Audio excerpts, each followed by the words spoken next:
Hi friends, நம்மளோட விஜய் டிவியில் போயிட்டுருக்க மகாநதி சீரியல் இன்றைக்கி எபிசோட் என்ன நடந்துச்சு அப்படிங்கிறத பற்றி பார்ப்போம். கார்த்திக் நம்மளோட காவேரி கிட்ட வந்து இல்லைங்க இது சரியாக வராது, கல்யாணம் நடக்காது அப்படிங்கிற மாதிரி விஷயத்தை வந்து சொல்லிடுறாரு. இது எல்லாத்தையும் ஒளிஞ்சு நின்று கேட்டுட்ருக்காரு விஜய். கேட்டுட்டு இருந்துட்டு கொஞ்சம் சந்தோஷம்தான், ஏன்னா காவேரிக்கு அந்த கல்யாணம் செட் ஆகலைல்ல அப்படின்ட்டு. விஜய் இங்கே கார்த்திக் கிளம்புன உடனே விஜய் வந்துட்டு என்னங்க உங்களை பிடிக்கலன்னு சொல்லிட்டார் போல இருக்குது அப்படிங்கிற மாதிரி காவேரி சைலண்ட்டாக இருக்காங்க. ஏன்னா எல்லா பொண்ணுக்கும் அது இருக்கும். அவ்வளோ நம்மளை பிடிக்காத அளவுக்கு ஒரு பர்சனுக்கு நம்மளை பிடிக்காத அளவுக்கு நம்ம இருக்கோம் அப்படிங்கிற அந்த ஒரு காம்ப்ளெக்ஸ் வரும். அந்த மாதிரி ஒரு சூழ்நிலை தான் காவேரிக்கு. ஏன் நம்மளை பிடிக்கலன்னு சொன்னார் அப்படின்ற மாதிரி யோசிக்கிறாங்க. இங்கே சரி வாங்க, ஆட்டோவில் தானே வந்திருப்பீங்க, நான் கூட்டிகிட்டு போகிறேன் அப்படின்னு விஜய் கூப்பிட்டு போகிறாரு.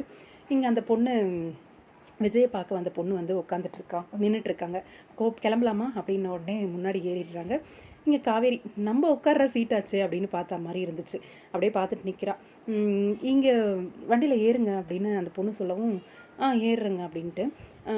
அவங்களுக்கு ஃப்ரண்ட்டில் உட்காந்து தான் பழக்கம், பேக்கில் உட்கார மாட்டாங்க அப்படின்னு விஜய்க்கு வந்து புரிஞ்சிருச்சு. பொசசிவாக ஃபீல் ஆகிறா போல இருக்கே காவேரி அப்படிங்கிற மாதிரி. எஸ், எங்களுக்கும் அப்படி தான் ஃபீல் ஆச்சு. இல்லை பரவாயில்ல, நான் பேக்லேயே உட்காந்துக்கிறேன் அப்படின்றாங்க. ஆனால் இருந்தாலும் விஜய் வந்து அந்த பிளேஸை காலி பண்ணி விட்டு காவேரியை உட்கார வைக்கிறாரு. காவேரியும் உட்காந்துக்கிறாங்க. கொஞ்சம் போல் கோவம், பொசசிவ் எல்லாமே இருந்துச்சு அந்த பொண்ணை பார்க்கும்போது காவேரிக்கு. இவ்வளோ உள்ளுக்குள்ளே இருக்குது, அப்புறம் ஏன் நடிக்கிறீங்க காவேரி அப்படின்ற மாதிரியும் இருக்குது. அந்த பொண்ணுக்கிட்ட வந்து நால பொசசிவ் ஆகிறாங்கன்னு உடனே விஜய் வந்து இன்னும் கொஞ்சம் பேச்சு கொடுப்போம் அப்படின்னு கொடுக்கறது. இதை கொஞ்சம் அவாய்ட் பண்ணியிருக்கலாம் விஜய். ஏன்னா அது இன்னொரு பொண்ணோட ஃபீலிங்ஸ் அப்படிங்கிறதும் ஒரு விஷயம் இருக்குது இல்லையா.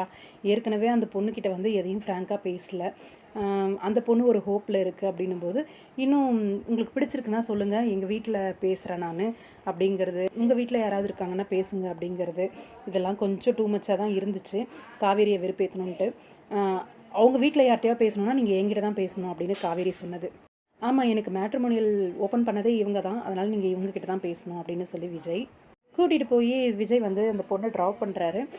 பத்திரமா இருப்பீங்களா, தனியாக இருப்பீங்களா அப்படின்னு அவ்வளோ கேரிங், அவ்வளோ அக்கறை. இது வந்து காவேரிக்காக கேட்ட மாதிரி தான் இருந்துச்சு. என்னடா இது விஜயால் ஒரு பொண்ணு ஃபீல் பண்ண போதும் அப்படின்னு ஒரு பக்கம் தோணிகிட்டே இருக்குது காவேரிக்கு. இதெல்லாம் ரொம்ப ஓவராக இருக்குது அப்படிங்கிற மாதிரி காவேரியோட ரியாக்ஷன் இருந்துச்சு.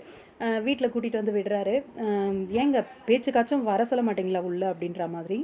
அவன் என்ன கூப்பிடுறது, நீங்கள் வாங்க தம்பி உள்ள அப்படின்ற மாதிரி அம்மா கூப்பிட்டோடனே உள்ளே போய் உட்கார்றாரு. அந்த மாப்பிள்ளை பார்க்க போகிற நீ என்னாச்சு அப்படின்னு அம்மா கேட்கவும் விஜய் சிரிக்கிறது, கிண்டல் பண்ணுறது, அம்மாவும் சேர்ந்து சிரிக்கிறது, கிண்டல் பண்ணுறது. இது இன்னுமே ஹர்ட் ஆகிடுச்சு காவேரிக்கு. அந்த கோவத்தில் வந்து கத்துறாங்க. காவேரி கோவத்தில் கொஞ்சம் கூட தப்பே கிடையாது, நியாயம்தான்.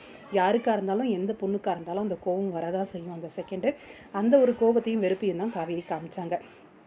இங்கே அம்மா போய் விஜய் கிளம்பிடுறாரு. அம்மா போய் சமாதானப்படுத்த ட்ரை பண்ணுறாங்க.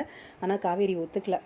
நீ போ, அந்த ஆள் கூட சேர்ந்துட்டு நீ ரொம்ப பண்ணுற, ஏன் தான் அந்த ஆள் கூட பேசுன அப்படின்ற மாதிரி எனக்கு இருக்குது, இனிமேல் அந்த ஆள் இங்கே வரவே கூடாது அப்படிங்கிற மாதிரி சொல்கிறாங்க.